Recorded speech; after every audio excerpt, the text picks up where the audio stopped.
أهلا بيكم في قصص الناس مع لبنى مصطفى. ما تنسوش لايك واشتراك. قبل ما نبدأ يلا نصلي على رسول الله. اللهم صل وسلم على سيدنا محمد. ويلا نبدأ. في واحدة بتقول: أنا عندي 34 سنة وحاسة إن جسمي كله تعب واتغير. رجعت لنقطة وحشة جدا في حياتي، عديت بصدمات كتير قوي، كلها صعبة ومؤلمة. كنت كل مرة بقع ومفيش حد يطبطب عليا أو يساعدني أقف تاني. عشت معنى إن الواحد يكون من غير أب ولا أم بجد وهم عايشين. أبويا سابنا نسافر مدينة بعيدة عشان يهرب من مصاريفنا. إحنا كنا 4، خد معاه 2 وسابنا إحنا، وبعد كده اتجوز واحدة تانية أصغر مننا وجابها تعيش معانا وما فكرش فيا أنا بنته خالص. عدينا بعذاب كبير، أخويا دخل في المخدرات والشارع ودلوقتي في السجن، وأنا كنت بهرب من البيت وأروح أقعد في الجامع عشان كان بيطردني من البيت عشان يعيش حياته مع مراته، وفي الآخر مراته نفسها سابته.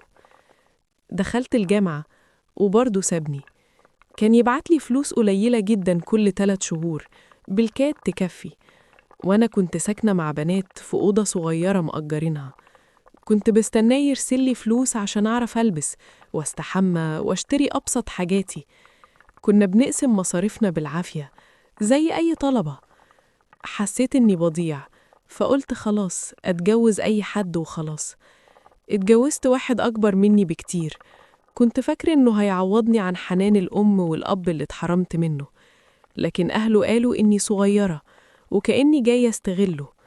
عشت معاهم عذاب وإهانات، حتى وأنا ساكنة لوحدي كانوا بيجوا يتحكموا فيا. جوزي كان معقد جدا، وأنا بدل ما أركز على نفسي حاولت أساعده وأقف جنبه وأخرجه من عقده، لكنه كان متعلق بالماديات والأملاك، وأنا كل اللي يهمني شوية أمانة استخبى فيهم. قبلت بيه حتى لما عرفت إنه عنده مشاكل ومش بيخلف، لكنه بدل ما يقف جنبي قلب عليا، منعني من كل حاجة، حتى المكياج واللبس. قتل أنوثتي جوايا. بقيت ألبس زي الستات الكبيرة وأنام لوحدي وأعيش كأني مش موجودة. حتى رغباتي ماتت. وفوق كل ده حماتي كانت دايما تلمح إني مش بخلف وهو مستحملني. شعري اللي كان طويل وقع، ولوني اتغير، وصحتي راحت. بقيت حاسة إني هتجنن. في الآخر هربت وكأني أنقذت نفسي. بقالي 4 سنين متطلقة، ما سمعتش كلمة حلوة من حد. أبويا قال لي ما تجيش عندي خالص، وأمي ما عشتش معاها أصلا، قعدت عندها شوية أيام بس. اشتغلت وبدأت من الصفر وسكنت مع بنات.